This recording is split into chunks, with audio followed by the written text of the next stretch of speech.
In the UK, if we're being honest, we have tax coming out of our ears, and a lot of the time our money doesn't go very far. But if I'm being honest, even though we are in one of the worst economies of all time, there are still so many different types of accounts that people don't know about that can help your overall money system and can help save you money on tax. Legally, of course. So in this video, I'm going to be showing you the 6 types of accounts that every person in the UK should have if you're making financial literacy a priority this year. Number 1, and you probably already have this one, is just a bog standard current account. A current account is basically just a card where you can spend all of your day-to-day expenses, and this is probably where you get your salary paid into and all of your money comes out of. A current account should essentially be your hub of all of your personal finances. This is where you get paid into, and then all of your money is filtered to the places you want it to go.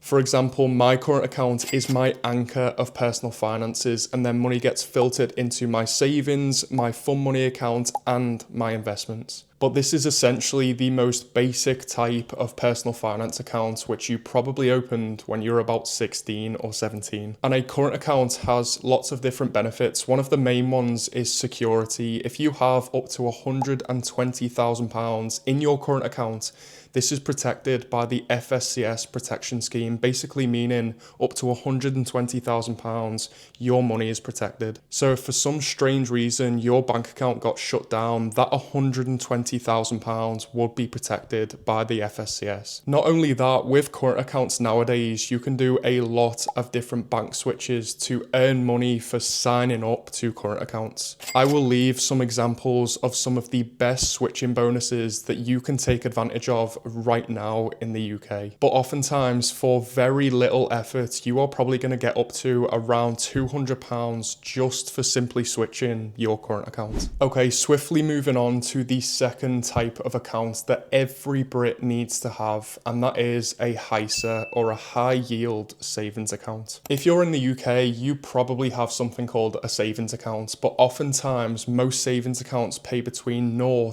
and 1% interest rate, and that is not going to be doing anything for your money. In fact, it's probably eroding money due to inflation. Because if you look at the history of inflation, it typically sits between 2 to 3%. And if you're only getting a 0 to 1% interest rate on your savings, you are effectively losing money. Whereas in the UK right now, there are so many different types of savings accounts that offer you a high yield interest rate. This is anything between 3 to 4% or more. Some of the reasons you may want to use a high yield savings account is for your short and medium term goals. So gifts, holidays, an emergency fund, anything within the next 1 to 5 years which you will need that money should go in a high yield savings account. Because at least if you're putting it to work in some way, even if it's only 1 to 2% after inflation that you're making, at least you're not in minus money. And like I said, for the short and medium term goals, it can actually be pretty exciting. If you use a bank like Monzo, you can actually create savings pots and then have specific goals for each of your saving.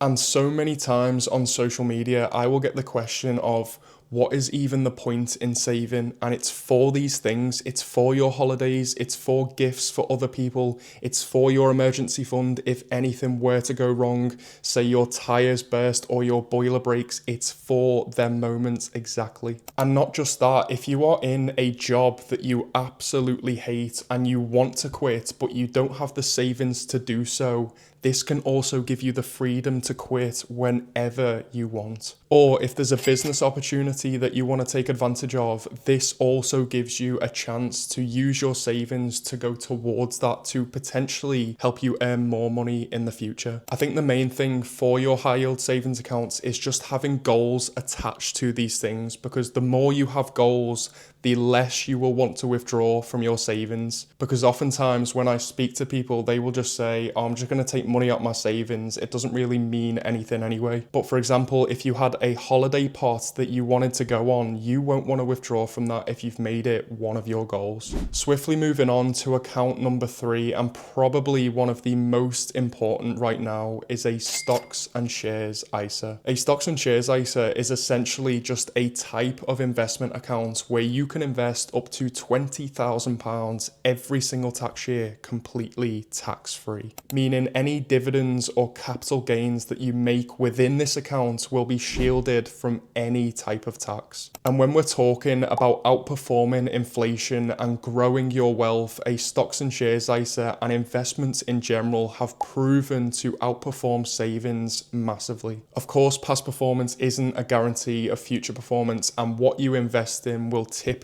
be the reason why you underperform or outperform, but it is just such a great vehicle that we have in the UK that other countries wish they had. I just don't think people quite realise how lucky we are. Even in the US, probably the investment capital of the world, they only get £7,000 completely tax-free to invest in a Roth IRA. And in other European countries, they don't really have anything like this. So count your blessings. Within this account, you can invest in so many different types of things: stocks, ETFs, bonds, commodities. Whatever your risk tolerance is or what your goals are for your investing should be how you base your investment strategy. For me personally, and this does not mean you have to do the same, I would look into investing into ETFs. These are basically baskets full of different types of stocks in different type of sectors and can potentially be some of the best companies in the world all in one place.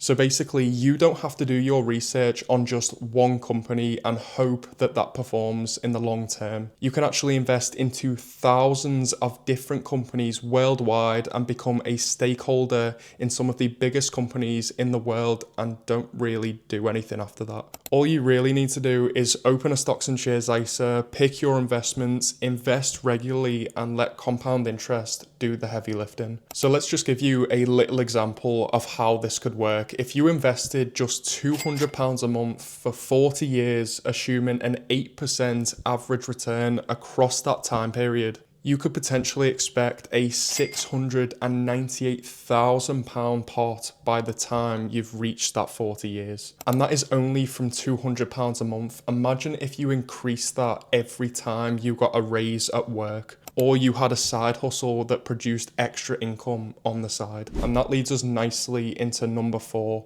which is a pension or a SIP. A workplace pension is essentially just a retirement savings account that your employer has to offer you if you're over the age of 22. And then if you opt into this pension, you probably have to put a minimum of 4% of your gross annual salary into this pension scheme. The government will put 1% in, and your employer legally has to put at least 3% of the gross annual salary into your pension scheme. So that essentially means that you are getting 4% of your gross annual salary put into your retirement savings account for free. Not only that, but the money that goes into your pension from your salary is pre-tax. That means you're not going to be paying any national insurance or income tax on the money that goes into your pension from your salary. The government also adds 20% of tax relief if you're a basic rate taxpayer. That tax relief can increase if you're a higher earner or an additional rate taxpayer. But please note, if you are a higher rate taxpayer or an additional rate taxpayer, you will have to claim the 20 to 25% tax relief yourself. You can't rely on the government for that. And I know what you're thinking, especially if you're 18 to 25, this sounds so boring. Why would I want to contribute towards my pension if I can't enjoy my life right now? In my opinion, I think you can do both. You can contribute towards your workplace pension or your SIP, and you can also enjoy the life you have today. They are not mutually exclusive. It shouldn't be just saving for retirement or just enjoying your life right now. It should be a good balance of both, in my opinion. And if you are self-employed, there is something called a SIP, which I've already mentioned, but this is basically just a self-invested personal pension. It basically works in the exact same way, except you don't have an employer to pay their contributions into your pension. You have to do it all yourself. However, if you are self-employed and you've opened a SIP, you can actually use your SIP to reduce your corporation tax bill. This is because directors' pension costs is basically classed as a business expense. It is something that you can take off your taxes at the end of the tax year, which is absolutely brilliant if you are someone who is self-employed. And not only that, with a workplace pension and a SIP, you get £60,000 every tax year to invest into your pension or SIP completely tax-free. £60,000, by the way. So that means across your stocks and shares ISA and your workplace pension, you could potentially invest up to £80,000 completely tax-free. Some people say the UK is bad, but I do think the pension and the stocks and shares ISA need to be taken advantage of. Okay, now moving on to account number 5, which is a credit card. Now, quick disclaimer, before we get into why you should potentially look at getting a credit card, I just want to put it out there. If you don't spend responsibly on your credit card, it is not going to be worth getting one. So if you're someone who has poor financial habits, you typically overspend on a credit card or a debit card, then you should probably not get one just yet. However, if you're on the other side and you kind of hoard money or you do spend responsibly, a credit card could be a great option for you. Some of the main benefits of getting a credit card is 1, you get Section 75 protection. That means any purchases from £100 to £30,000 are legally covered by the credit provider. So if you were to get a faulty item or something that doesn't work and you've paid on this credit card, you are protected by Section 75, so you will get your money back automatically. Another benefit of a credit card is you are building your credit score. So over time, if you want to get a mortgage in the future, if you have a good credit score, you are not only going to get better interest rates, but your lender is going to trust you more. This means you could potentially be paying thousands, if not hundreds of £1,000s less in interest over your lifetime mortgage. And you are also much more likely to get accepted for anything that requires a credit card. Some of my favorite benefits of having a credit card is the points, rewards, and perks that you can potentially get if you spend on this credit card responsibly. For example, I have an Amex Gold, and for every £1 that you spend on this card, you get 1 Avios point, which can be used for rewards, it can be used for flights, it can be used for hotels, and many more. Some other credit card providers also offer cashback. So for example, if you were to spend on your credit card, you could potentially get 0.5 or 1% cashback on every purchase that you make. And also with some credit cards, there are very unique benefits. For example, with an Amex Gold or a Halifax World Elite MasterCard, you can actually get airport lounge visits, which means in every airport around the world, you can typically stay in the airport lounge, feel a bit fancy and feeling yourself, and also enjoy free beverages or free food. Not to mention some of the crazy sign-up bonuses that you can get from some of the best credit cards in the UK. Once again, I will say credit cards are not for everyone, and you need to do your own research on this and spend responsibly while you have one. And don't just spend for the sake of spending on a credit card for getting the points, because otherwise it won't be worth it. Only spend money on your credit card that you would do anyway on your debit card, because that is where the benefits are way more useful than a typical current account. Okay, lastly, on to number 6 is a lifetime ISA. Now this one is a little bit of a controversial one, because in London, the average property price is well over the limit that the lifetime ISA allows you to buy a property for. The lifetime ISA unfortunately only allows you to use whatever money you've saved for a deposit in this account for a property up to £450,000. And to be honest, in London, I don't really know what type of property that is going to get you. It's probably not going to get you anything meaningful. So this is just a disclaimer.